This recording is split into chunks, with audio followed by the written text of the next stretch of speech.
जिले में डेंगू बीमारी के बढ़ते प्रकोप और उसकी रोकथाम हेतु सांसद राकेश सिंह ने कलेक्ट्रेट सभागृह में जनप्रतिनिधियों एवं जिले के अधिकारियों के साथ समीक्षा बैठक की, जहां पर सांसद ने बैठक में कहा कि कोविड जैसी महामारी से हम लड़ रहे हैं और बहुत हद तक इसका प्रभाव कम हुआ है, किंतु जबलपुर जिले में डेंगू का प्रकोप तेजी से बढ़ता जा रहा है और उससे बचने के लिए जिले के सभी जनप्रतिनिधियों और अधिकारियों को मिलकर कार्य करना होगा। साथ ही सबसे महत्वपूर्ण है कि डेंगू के बारे में लोगों को सही जानकारी उपलब्ध हो ताकि इससे बचा जा सके। इस हेतु वृहद स्तर पर जन जागरण अभियान चलाना होगा और लोगों को बताना होगा कि किन कारणों से डेंगू होता है, साथ ही इसके कैसे बचा जा सकता है।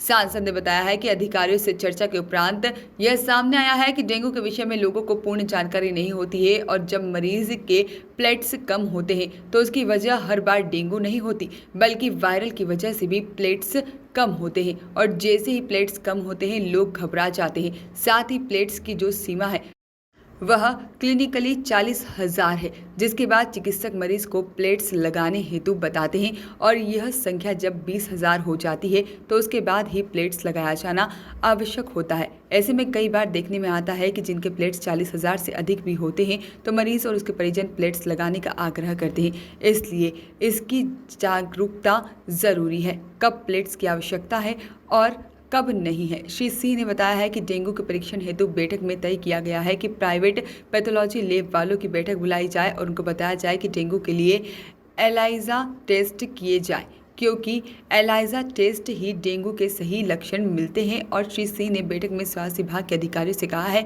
कि डेंगू के परीक्षण में एलाइजा टेस्ट की किट की कोई कमी नहीं हो, साथ ही जिन मरीजों को प्लेट्स की आवश्यकता है उन्हें तत्काल उपलब्ध हो सके। जिला डेंगू की चपेट में जकड़ में आ चुका है, जहां पर राजनीतिक पार्टियां और जनप्रतिनिधि आंदोलन तो कर रहे हैं, लेकिन समीक्षा बैठक में उनकी अनुपस्थिति ने कई सवाल खड़े किए हैं। जहां पर इसी बैठक में पहुंचे बगरगी विधायक संजय यादव ने डेंगू संक्रमण जिस तरह पैर पसार रहा है उसे कोविड-19 से ज़्यादा घातक करार दिया है। उन्होंने कहा है सरकार और जिला प्रशासन डेंगू की रोकथाम में पूरी तरह असफल हो गया है। डेंगू फैलने के बाद अब प्रशासन जागा है और आज बैठक हुई है। ये बैठक कहीं ना कहीं 18 तारीख के पहले की तैयारी थी। निश्चित रूप से जब फैल चुका है, जब लोगों की मौतें हो चुकी हैं, आज प्राइवेट अस्पतालों में जगह नहीं है, इनको तो ये डर लग रहा है कि 18 तारीख को अमित शाह जी को डेंगू का मच्छर न काट ले। इसलिए औपचारिकता निभाने के लिए इनको निर्देश दिए गए हैं कि किसी भी हालत में 18 तारीख के पहले डेंगू के मच्छर ख़त्म करो। अगर अमित शाह जी को काट लिया है तो सब निपट जाएंगे। तो ये तो औपचारिक बैठक थी अमित शाह जी को आगमन के लेकर उनको डेंगू से बचाया जा सके, उसकी बैठक थी, ना कि जनता के लिए थी। जनहित की होती तो आज से 15 दिन पहले लेना थी, जब डेंगू फैल रहा था उस समय अगर आप बैठक लेते तो उसकी सार्थकता होती। आज बैठक लेने का क्या मतलब, जब इतने लोग पीड़ित हो चुके, प्राइवेट अस्पताल भरे पड़े हैं। सरकारी आंकड़े आपके 3200-3500 तो सरकारी आंकड़े बता रहे, जब 3200-3500 सरकारी आंकड़े बता रहे तो ये तो आंकड़ा है 8-9 हज़ार। मतलब कोविड से भी ज़्यादा स्थिति डेंगू मलेरिया की है। इसकी दोषी भारतीय जनता पार्टी सरकार है और यहाँ का शासन प्रशासन है। सिर्फ 18 तारीख को डेंगू रोकने के लिए काम कर रहे हैं। शहर में डेंगू के नाम पर इतनी लूट हो गई, प्राइवेट फर्म से लूट खसोट हुई और अब जाके प्रशासन जागा है। पहले कोविड में लूटा, अब डेंगू मलेरिया और बुखार में लूट रहे, तो इनकी लूटने की लुटेरे हैं तो लूटने की नीयत बन चुकी। कल कलेक्टर साहब का मैंने एक फेसबुक में पढ़ा कि रोको टोको, तो मैंने उसमें लिखा कमेंट में कि अमित शाह जी को रोक दो, भाजपा वालों को टोक दो, तो आपका अभियान सफल। आप किसको कह रहे हैं कि रोको टोको? आप तो आम जनों को कह रहे हैं ना रोको टोको। अमित शाह जी को रोको टोको ना, तब तो हम मानेंगे कि आपका निर्देशों का पालन हो रहा। निर्देशों की धज्जियाँ तो आप उड़ा रहे, फिर जनता से कैसे उम्मीद कर सकते हो कि आप किस तरह से आप निर्देश दे सकते हो? आपको अधिकार नहीं है निर्देश देने का, क्योंकि आप उसका पालन नहीं कर रहे।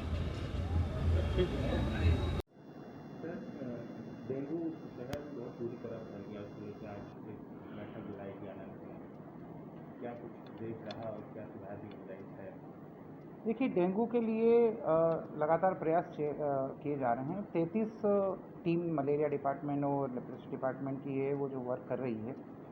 साथ साथ में 26 टीम नगर निगम की है जो स्प्रे करने के लिए या फॉगिंग करने का काम या इस प्रकार के कार्य जो है वो लगातार कर रही है।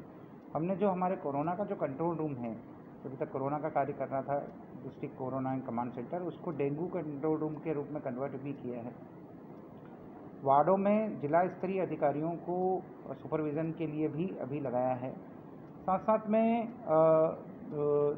चाहे विक्टोरिया हॉस्पिटल हो, एल्गिन हॉस्पिटल हो या मेडिकल कॉलेज हो, इन सब जगहों पर एक यूनिट या वार्ड जो है उसको आरक्षित भी इस काम के लिए किया है। ये बात भी समझने की आवश्यकता है कि वायरल भी हो रहा है, ये समय वायरल का भी समय है, तो प्रत्येक वायरल जो है वो डेंगू नहीं है, ये चीज़ समझने की आवश्यकता है और न ही पैनिक सिचुएशन होने की आवश्यकता है। वायरल में भी कुछ थोड़ा बहुत प्लेटलेट्स डाउन होते हैं और वो जब एक 3 दिन का फेज क्लियर हो जाता है तो प्लेटलेट्स फिर बढ़ने लगते हैं। तो जानकारी प्राप्त होना ही बचाव का माध्यम है। इस मंत्र के साथ में हम आगे बढ़ रहे हैं, प्रचार प्रसार भी कर रहे हैं लोगों को और साथ साथ में ये भी बताना चाह रहे हैं कि जो अभी बरसात का समय है और बीच बीच में बरसात रुक भी रही है तो धूप भी निकल रही है। आपके माध्यम से मैं सभी लोगों से ये अपील भी कर रहा हूँ कि अपने जो पुराने बर्तन हैं, टायर हैं, कूलर हैं, सबको लगातार साफ़ करते रहें, लार्वा पनपता ना रहे, किसी भी प्रकार का जो पुराना जो पानी है वो स्टोर ना रहे। यदि कोई पानी भरा हुआ है तो उसको खाली कर दिया जाए। यदि ये चीज़ें रखेंगे, मच्छरदानी का उपयोग किया जा सकता है, पूरे कपड़े जिसको बोलना चाहिए कि जो पूरे शरीर को ढकने वाले जो कपड़े हैं उनका उपयोग किया जा सकता है। ये कुछ सुरक्षात्मक उपाय हैं जिसके माध्यम से इसके प्रभाव को और कम किया जा सकता है। से बाहर जिला प्रशासन या नगर निगम या किसी के नियंत्रण से बाहर अभी कुछ नहीं, सब नियंत्रण में।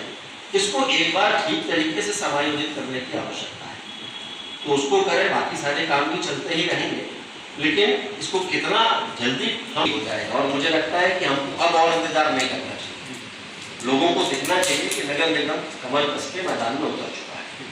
तो ये कुछ हम करेंगे तो हमारी आपकी सबकी कठिनाइयाँ कम होगी। ये रात बिरात के जो लोग डर और दहशत लोगों में है, स्वाभाविक है, लोग डर जाते हैं कि प्लेटलेट्स कम हो गए, डॉक्टर भी कहता है कि ठीक है 2 घंटे में चाहिए, वो कहाँ जाए। और पैथोलॉजी लैब जो है वो अपने सिस्टम से चलती हैं।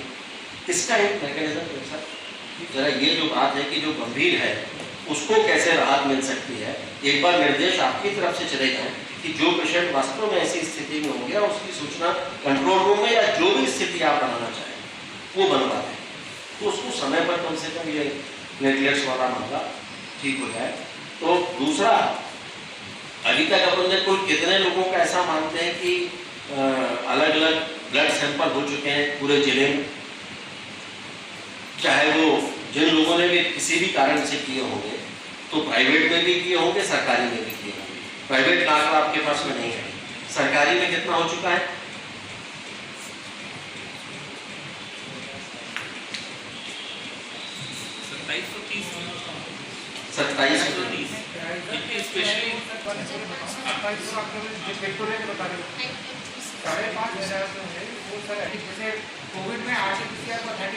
वॉइस ऑफ राइट्स के लिए जलपुर से आशीष वाथरे की रिपोर्ट।